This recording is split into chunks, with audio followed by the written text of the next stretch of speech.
Chers amis, chers abonnés, bonjour. Nouveau décor, j'espère qu'il vous plaira. De toute manière, il n'est pas là pour durer. Quelques vidéos et on n'en parlera plus. Faut-il, est-il souhaitable, dans quelle mesure, oui, il y a plusieurs possibilités de l'amener, dans quelle mesure est-il souhaitable de parler de soi, de se livrer? C'est-à-dire à quel degré il est souhaitable de parler de soi? Et si oui, de quelle manière? Ce n'est pas un conseil que je vous donne, c'est un avis, c'est mon avis. Vous en faites ce que bon vous semble, bien évidemment, parce que ma vision à moi n'est peut-être pas votre vision à vous, et après tout, ce qui compte, c'est votre vision à vous des choses, c'est votre subjectivité. Mon avis n'est qu'un petit ajout qui pourrait effectivement vous faire raisonner, réfléchir autrement. Dans quelle mesure est-il souhaitable de parler de soi, et notamment dans les rencontres amoureuses? Eh bien écoutez, je pense que il est souhaitable d'y aller à tâtons, d'y aller tranquillement. C'est pas la peine, à mon sens, de livrer qui vous êtes, d'où vous venez, comment ça marche, vos rêves, vos drames, vos blessures, vos rêveries. Non, je pense que tout ça, ça doit s'étayer allègrement dans le temps. D'abord pour une raison très simple. C'est intime, c'est intimiste. Rien ne dit d'abord que vous allez en parler avec une forme de distance. Il n'est pas question de rire quand vous parlez de vous, de pleurer quand vous parlez de vous. Je pense que c'est pas forcément, vous seriez pris, comme qui dirait, par un débordement émotionnel.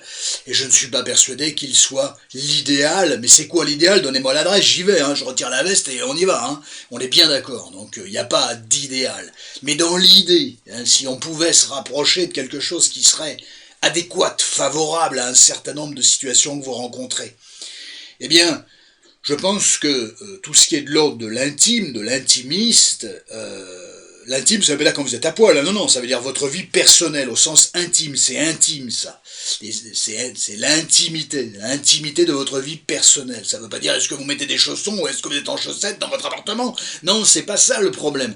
C'est ce qui est personnel, stricto sensu personnel. Moi, j'aurais tendance à considérer que c'est l'intime, c'est du domaine de l'intime. Et l'intime, pour moi, ce n'est pas quelque chose qui se livre comme ça rapidement. Alors, pourquoi je dis ça? Parce qu'il y a beaucoup de gens qui, effectivement, se livrent très rapidement. Très très rapidement. Probablement parce qu'ils en ont le besoin, la nécessité, parce qu'ils attendent aussi un retour.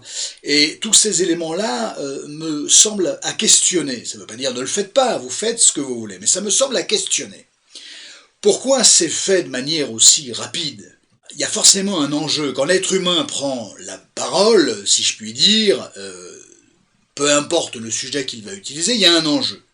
Il y a un enjeu en lien avec sa subjectivité.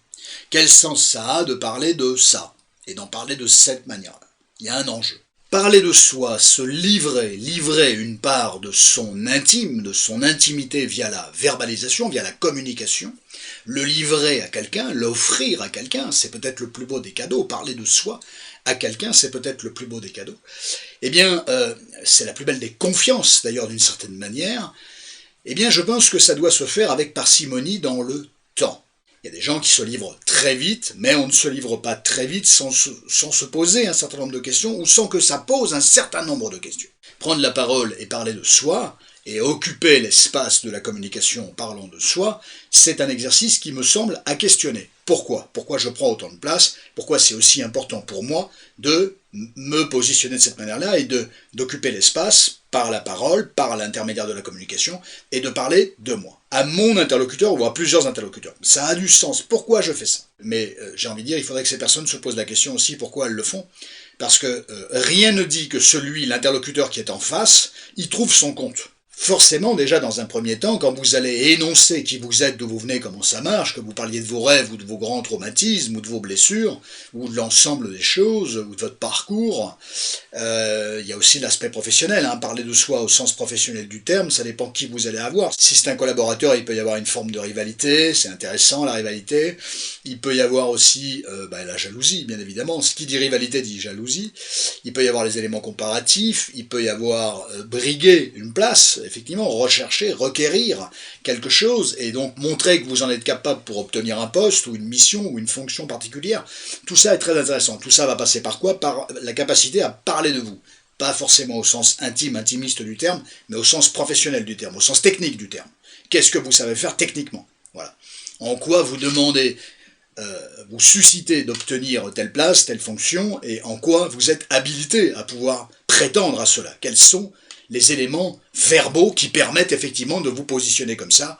Au nom de quoi, finalement, prétendez-vous à ça? Et là, au nom de quoi, vous allez être l'avocat de vous-même, en fait, d'une certaine manière, et c'est vous qui allez plaider votre noble et juste cause.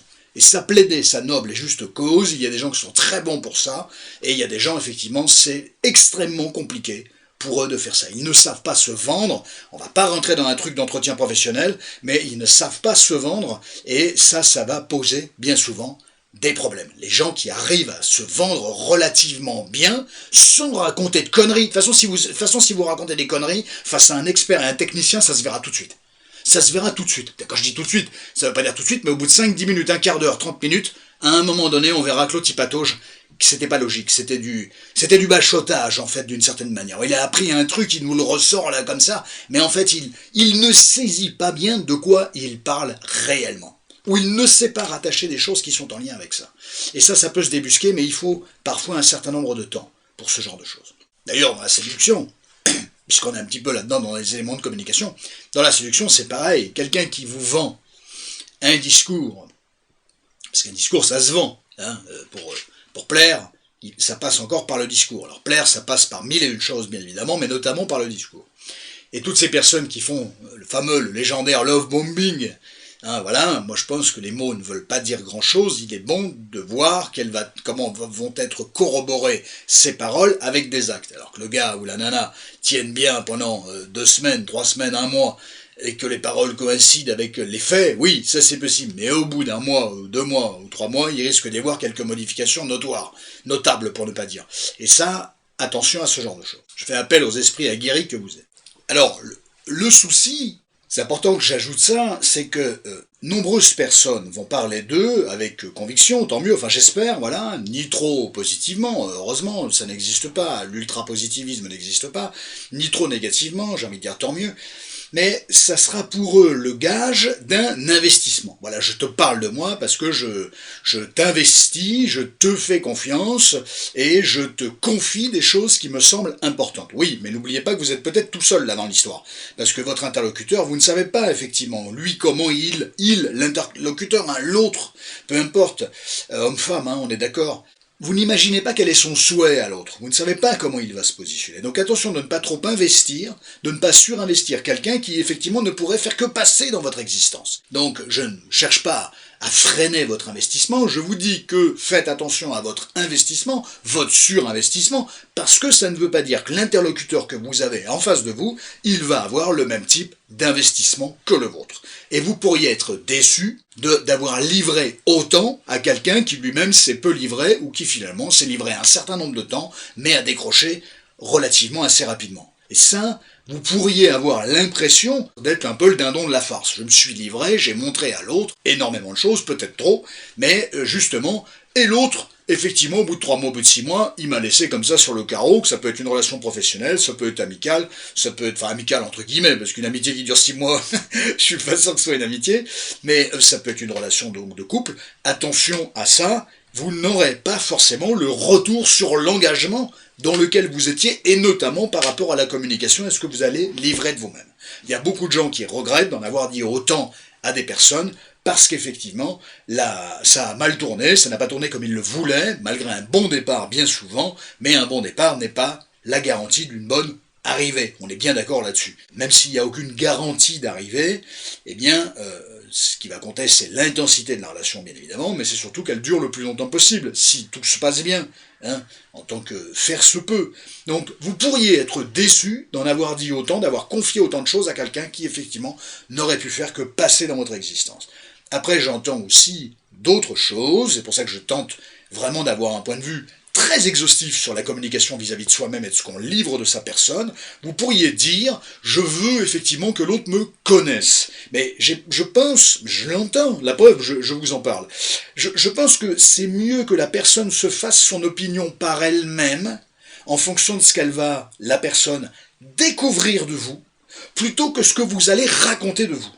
D'abord, ce que vous allez raconter de vous ne va pas forcément être traduit dans la réalité, c'est-à-dire dans les faits et dans les gestes. Ça, c'est un premier point, absolument incontournable. Il n'y a pas adéquation absolue entre ce que vous allez raconter de vous et ce que l'autre va déduire de vos comportements. C'est pas aussi évident. Alors si ça l'est pour vous, vous verrez que ça ne l'est pas forcément dans la tête de l'autre. Qui plus est, l'autre d'ailleurs aura une interprétation de vos propos différente. Il ne va pas, l'autre qui entend vos propos, ne veut pas dire qu'il va cautionner, comprendre vos propos. Au sens de ce qu'un être humain est capable effectivement d'entendre, d'intégrer, de percevoir de ce que lui dit l'autre. Effectivement, il va y avoir une répercussion par rapport à ce qu'il a vécu lui, une concomitance entre ce qu'il a vécu lui et ce que vous vivez vous. Et bien évidemment, une identification, il va se saisir de votre discours qui va faire écho en lui parce qu'il y a eu des situations similaires. Donc tout ça est très construit, mais la communication et l'émotion qui est en lien avec la communication, les ancrages de la communication sont relativement construit. Et c'est bien de mettre des mots là-dessus pour permettre à tout un chacun de capter effectivement les enjeux. C'est ce que j'appelle les fameux enjeux. Voilà, qui est un terme qui pouvait vous paraître tout à l'heure superfétatoire. Il ne l'est pas. Il ne l'est pas. Il y a toujours des enjeux dans la communication. Je pense que c'est mieux que la personne se rende compte de qui vous êtes, comment vous fonctionnez, dans le quotidien, dans l'interaction directement avec vous. Et pas parce que vous lui ramenez un CV qui explique, c'est une métaphore les amis, pas parce que vous lui ramenez un CV qui explique qui vous êtes, comment vous fonctionnez. Premier point, on l'a vu en préambule d'ailleurs, livrer de son intime par la verbalisation, ça se mérite. Donc, ce qui se mérite, eh bien effectivement, va se construire au fil du temps. Ça, c'était notre préambule, souvenez-vous. Ça paraît loin, je voulais faire une vidéo courte, c'est planter. Bon. Pour revenir aujourd'hui, donc deuxième préambule, quand vous parlez de vous, peu importe la manière, si je puis dire, il faut se questionner sur pourquoi je parle autant de moi et aussi vite, et quel sens ça a pour moi de parler de moi, de décliner finalement mon existence de cette manière-là. Sachant que l'autre, quand il vous demande de parler de vous, il vous a pas demandé du détail. Hein. Des fois, c'est effectivement, c'est dans les grandes lignes, hein, c'est superficiel en fait si vous voulez. Mais très rapidement les gens, pas mal de personnes rentrent dans les détails. Détails qui arrivent parfois trop tôt. Après il y a des personnes qui vont parler d'eux de manière extrêmement positive et ça, dans l'idée, ça masquerait effectivement ce qui est un petit peu négatif chez eux. Bon, ça c'est peut-être pas forcément la meilleure idée. Après auprès de qui vous êtes, en face de qui vous êtes pour parler de vous de cette manière positive. De toute façon, parler de soi de manière extrêmement positive, c'est de la séduction pure et dure. Point barre. Parler de soi de manière extrêmement négative, ça peut être aussi une forme de séduction, hein, on est bien d'accord, c'est s'apitoyer sur son sort pour attendre une réaction de l'autre. Il n'y a pas de communication tenue par l'être humain, et particulièrement quand il parle de lui, qui ne va pas susciter, qui ne suscite pas finalement une réaction chez l'autre. Il y a toujours ça. Donc quand l'être humain prend la parole, et notamment quand il parle de lui, il attend, inconsciemment bien souvent, une réaction de l'autre. Qu'est-ce que l'autre va me renvoyer par rapport à ça? Et c'est un bon moyen d'ailleurs pour ces personnes-là, consciemment ou inconsciemment, de sonder à qui ils ont affaire. Mais ça, attention, parce que c'est superfétatoire au début, c'est un préfabriqué. Rien ne dit que si la personne réagit de telle ou telle manière, et qui va effectivement être rassurant, imaginez que vous tenez un propos un petit peu désobligeant sur votre personne, mais non, pense pas comme ça de toi, mais non, je suis sûr que tu as plein de qualités, que la personne vous renverra toujours la même chose au bout de 6 mois ou au bout d'1 an. Elle peut très bien dire, non, au bout de 6 mois, la personne, hein, l'autre, hein, peu importe, peut très bien dire, au bout de 6 mois, oui, t'as raison, t'as vraiment qu'une qualité, t'avais vraiment raison ce jour-là. Attention. Donc ça, c'est toujours pareil, il faut être vigilant par rapport à ça. C'est pour ça que j'ai tendance à vous dire que, à mon avis, il n'est pas forcément souhaitable de se livrer très rapidement, trop rapidement. Ça se mérite et ça se questionne. C'était le deuxième point. Troisième point, vous ne savez pas à qui vous avez affaire. Vous ne savez pas comment la personne qui est en face de vous va utiliser ce que vous lui confiez de vous. Et ça me semble problématique. C'est pas parce que l'autre parle de lui qu'il faut vous aussi parler de vous. En tout cas, il ne faut pas refuser de parler de vous. Mais ne dites pas, non, je parle pas de moi. Non, j'aime pas parler de moi. Ne refusez pas la communication. Ça serait assimilé à un refus de communication. Ça serait pas l'idéal. Mais vous parlerez de manière moins ample de vous que l'autre ne le fait. C'est parce que l'autre le fait de manière ample, il peut avoir une plus grande facilité à le faire, que forcément vous êtes vous aussi obligé de le faire de la même manière. C'est pas parce que l'autre, alors l'histoire des histoires d'ex, les ex, c'est vraiment le sujet, non pas à ne pas aborder, parce que forcément il va s'aborder très vite, il va s'aborder tout seul, le s'aborder, hein, S', hein, aborder, hein, on aborde le sujet, et s'aborder, S-A-B-O-R-D-E-R, hein, s'aborder, le verbe s'aborder, le sabordage, c'est bien souvent, parler de ses ex est bien souvent un moyen de se s'aborder. Vous allez trop en dire, et des informations qui ne regardent pas l'autre, et on ne sait pas comment l'autre va utiliser ça. Parler de ses ex ne me semble pas, vous le savez, j'en ai fait toute une vidéo, une bonne idée, parce que c'est très intimiste et c'est livré très rapidement des éléments émotionnels, affectivo-émotionnels, qui sont très personnels, me semble-t-il, et qui ne regardent pas forcément l'autre, du moins à ce degré-là. Si la personne a envie de savoir quel type d'amoureux ou d'amoureuse vous êtes, j'ai presque envie de dire, cette personne-là devra le juger par ce qu'il va se passer, et non pas par un CV, d'une certaine manière, que vous allez déposer sur son bureau, il va regarder le CV, et il va estimer si oui ou non ça vaut le coup d'avancer avec vous ou pas. Voilà, l'amour ça se vit, ça se montre, ça se démontre, ça ne se raconte pas au nom du passé, me semble-t-il. Faites très attention à ça. Donc pareil, soyez évasif, et surtout n'ayez pas peur de répondre que vous n'avez pas envie de traiter de ce sujet avec l'autre, du moins pas pour le moment. C'est pas ce qui vous intéresse. On va de l'avant, les ex c'est le passé. On n'oublie pas le passé, bien évidemment. Notre présent c'est la résultante du passé. On est bien d'accord. Mais votre futur, c'est votre présent, il est la base d'édification de votre futur. Voilà. Pas forcément le passé. C'est pas le passé qui prédétermine votre futur, c'est le présent.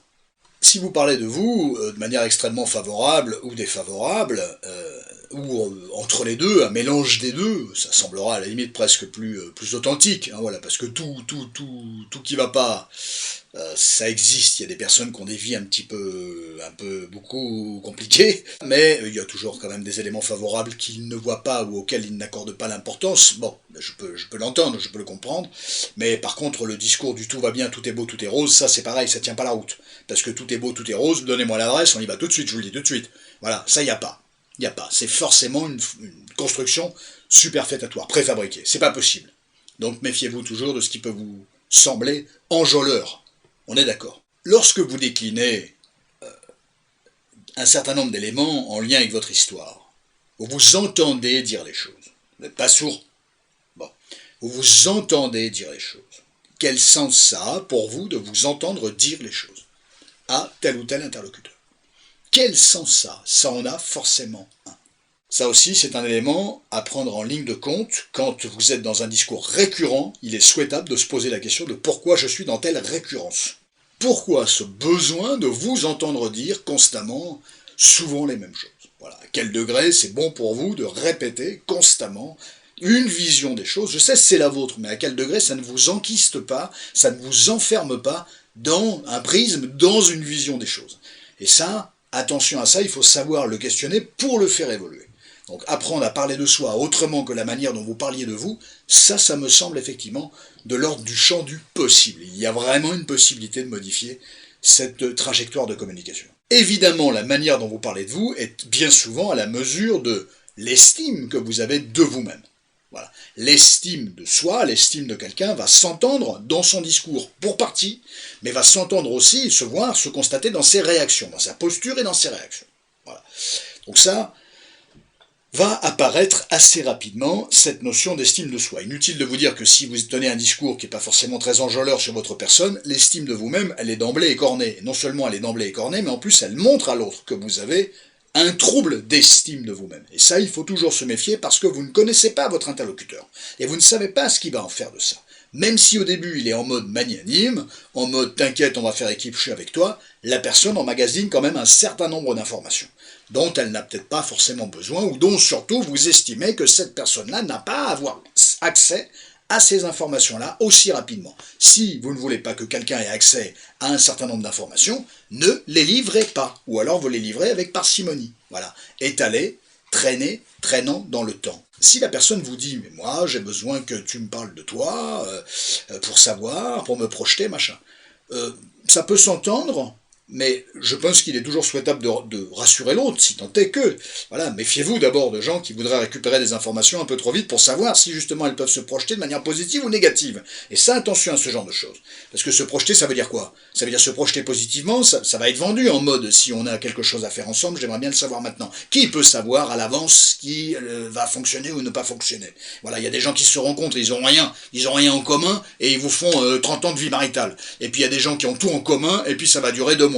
Voilà, parce qu'il y a d'autres éléments qui vont rentrer en ligne de compte. Donc attention à ce genre de phénomène. Donc, la manière dont l'autre va se projeter, il va avoir besoin d'informations pour se projeter. Mais, bien sûr, mais rien ne prédétermine le type de projection que la personne va avoir. Si la personne a un esprit mal intentionné, si la personne effectivement se projette en mode oh, tiens, est-ce que cette personne-là, je vais pouvoir la mettre dans ma poche et obtenir quelques subsides de sa part, bien évidemment la projection elle est délétère. Attention à ça, vous ne le savez pas, vous ne pouvez pas le savoir, et ça ne se voit pas sur le faciès, ça se saurait. Donc, méfiance toujours de ça, c'est pour ça qu'à mon avis, il est souhaitable d'étaler dans le temps qui vous êtes, d'où vous venez, comment vous fonctionnez. L'autre s'en rendra compte de toute manière, bien évidemment, non pas par votre communication sur la traduction de votre passé, mais sur votre mode de fonctionnement tout simplement. Donc c'est bien aussi de renvoyer l'autre vers « Attends, tu veux des informations, fréquentons-nous, et puis tu verras bien comment je fonctionne, et a fortiori, tu verras bien si ça te convient ou pas. » Voilà, c'est comme ça, à mon avis, qu'il est souhaitable de baliser le terrain. C'est pas pour rester... D'abord, c'est pour rester évasif, parce qu'on ne se livre pas, à mon sens, aussi facilement et aussi rapidement que ça. Il faut se méfier d'un truc aussi absolument hallucinant, qui pour moi ne l'est pas, mais qui l'est pour beaucoup de gens. On s'est raconté nos vies, alors ça c'est une phrase, moi elle me rentre là, et elle ressort très très vite de l'autre côté, heureusement, parce qu'on s'est raconté nos vies, on s'est trouvé des points communs, ouais tu vas voir, et voilà, ça n'empêche pas les mêmes personnes avec qui vous étiez raconté votre vie, on s'est trouvé des points communs, on partage ceci, on partage cela, de se dézinguer gentiment ou méchamment pour ne pas dire au bout de 3 mois, au bout de 6 mois. Donc attention à ça, ce qui pourrait sembler des éléments de plus-value n'en sont pas. Vous allez broder dessus en étant persuadé que ça y est, vous allez créer un château de cartes ou un paquebot, mais dès que vous mettez un paquebot fait avec du papier sur de l'eau, eh ben vous savez comment ça marche, il va couler, il est voué à couler, et un château de cartes, au moindre coup de vent, il disparaît. Donc attention à ça. Sur quoi vous construisez, vous? Sur des éléments fiables et tangibles, ou sur des éléments totalement abstraits? Et au moindre phénomène, quel qu'il soit, climatique ou autre, effectivement que tout ça disparaisse en 2 temps 3 mouvements. Soufflez dessus, comme je l'avais raconté dans une vidéo, avec la cabane des 3 petits cochons et ainsi de suite, voilà. Bref, attention à ça. Quand vous livrez, je l'ai dit tout à l'heure, quand vous livrez à quelqu'un quelque chose comme ça, vous attendez forcément quelque part un retour de sa part. Soit vous lui demandez une confirmation de quelque chose, soit une infirmation de quelque chose, soit d'être le pansement de tout ça, et ainsi de suite. Et ça, attention au rôle que vous voulez faire jouer à l'autre via votre communication. L'être humain ne prend pas la parole par hasard, il ne livre pas des éléments de son existence par hasard, il en attend, il en a un besoin d'entendre, de s'entendre dire quelque chose, on l'a interrogé tout à l'heure, et bien évidemment, à partir du moment où c'est confié à quelqu'un, on attend de cette personne un retour. Il n'y a pas de prise de parole sans enjeu. On ne parle pas de soi sans enjeu. Il y a toujours un enjeu. Il y a toujours une logique. Alors autre point, et dernier point que je voulais aborder avec vous par rapport à ça, c'est-à-dire que votre interlocuteur ne peut pas vous reprocher, alors bien sûr qu'il peut le faire, heureusement, mais ne peut pas vous reprocher votre mode de communication de vous. Ça serait déjà une forme d'intolérance, c'est-à-dire ça serait une insatisfaction, ça c'est possible, hein. C'est pas parce qu'on est avec quelqu'un, on collabore avec quelqu'un, que ce soit professionnel, amical, relationnel au sens d'un couple, d'une relation amoureuse, qu'il n'y a pas quelques insatisfactions, hein. On aimerait que l'autre parle de lui un peu plus amplement, ou un peu moins, ou différemment, ou plus positivement, bref, donc il y a toujours une forme potentiellement d'insatisfaction. Ça ne casse pas et ça ne tue pas la relation pour autant. Hein. Ça, il faut savoir le poser. On ne peut pas reprocher à quelqu'un son type de communication quand il parle de lui. Pour une raison simple, c'est plus renvoyer une absence de cautionnement. On n'a pas à cautionner la manière dont quelqu'un parle de lui ou pas. Il y a des gens qui sont très à l'aise dans leur capacité à parler d'eux, et au sens intime, intimiste du terme, et d'autres qui sont absolument pas à l'aise avec ça, ou qui n'ont pas envie, c'est pas leur truc, c'est pas leur truc. Ils estiment que le minimum suffit, qu'il n'y a pas besoin de ça, qu'on peut regarder d'autres choses plutôt que ça, que le passé, c'est le présent qui compte et le futur qui compte, et ainsi de suite. Voilà, ils peuvent agencer leur communication différemment. Il y a des gens qui sont très très volubiles pour parler de certains sujets, et effectivement, dès qu'il est question de parler d'eux, qui n'aiment pas aborder ce sujet-là. C'est déshabillant, ça peut être perturbant, et donc ils ne le font pas. Et ça, ces personnes-là, il ne faut pas les acculer avec ça, parce que finalement, il y a le risque qu'il y ait une espèce de fuite qui passe par la fenêtre, ou par la porte, ou par le soupirail, ou le vasistas, et qui fuit cette situation oppressante. Donc attention à cette forme d'intolérance de reprocher à quelqu'un son type de communication quand il est stricto sensu personnel. L'autre, quand il fait ça, quand il vous reproche votre communication personnelle, il vous reproche d'une certaine manière, il est dans l'intolérance, c'est une forme d'intolérance, et il ne gère pas bien. Cette personne doit se poser la question, vous-même, hein, ça marche dans les deux sens, hein, on est d'accord, ce genre de vidéo, que ça soit vous qui êtes affublé de quelque chose, ou vous qui affublez l'autre de quelque chose, ça marche dans les deux sens. Posez-vous la question, quel type de communication ça génère, et quel type de frustration ça génère pour vous, quand effectivement vous êtes vraiment déçu, blessé, étonné, contrarié que l'autre ne parle pas plus de lui ou d'elle. Donc on ne peut pas vous reprocher, ou vous ne pouvez pas reprocher à l'autre sa manière de communiquer de lui. Vous la trouvez trop parcimonieuse, trop restreinte, mais c'est la manière dont l'autre fonctionne avec la communication le concernant. Peut-être que c'est une personne qui a grandi dans un système où, dans la famille, on ne parlait pas de soi, on ne montrait pas trop ses émotions, et ainsi de suite. Voilà. Donc la personne est un peu empruntée avec ça. Ça ne veut pas dire qu'elle ne sait pas, cette personne-là, vous montrer son affectivité, son amour, sa présence, mais effectivement, sa communication est plutôt restreinte par rapport à ça. Voilà. Ou réservée à quelques personnes, et pas forcément vous, il ne faut pas le prendre comme une défiance. Par exemple, il parle beaucoup à sa mère, mais moi, il ne me parle pas trop à moi, et ainsi de suite, voilà. Je peux l'entendre, je peux comprendre le sens que ça peut avoir pour vous, mais l'autre, il peut ne pas forcément le saisir, et en tout cas, il peut ne pas avoir les outils pour pouvoir modifier cette structure de communication-là. Donc, je vous éveille sur le fait de ne pas prendre de risques quant au fait de reprocher quelque chose à quelqu'un. On peut reprocher que la personne ne soit pas présente, pas avenante, pas respectueuse de votre personne, ça vous pouvez le reprocher à l'autre. Mais reprocher à quelqu'un sa communication extrêmement restreinte sur lui-même, ça me paraît risqué de le faire, parce que l'autre, ça risque de le braquer, et il va y voir une défiance, une intolérance. Donc c'est pas une malhonnêteté de prendre soin de ne pas tout dire de soi.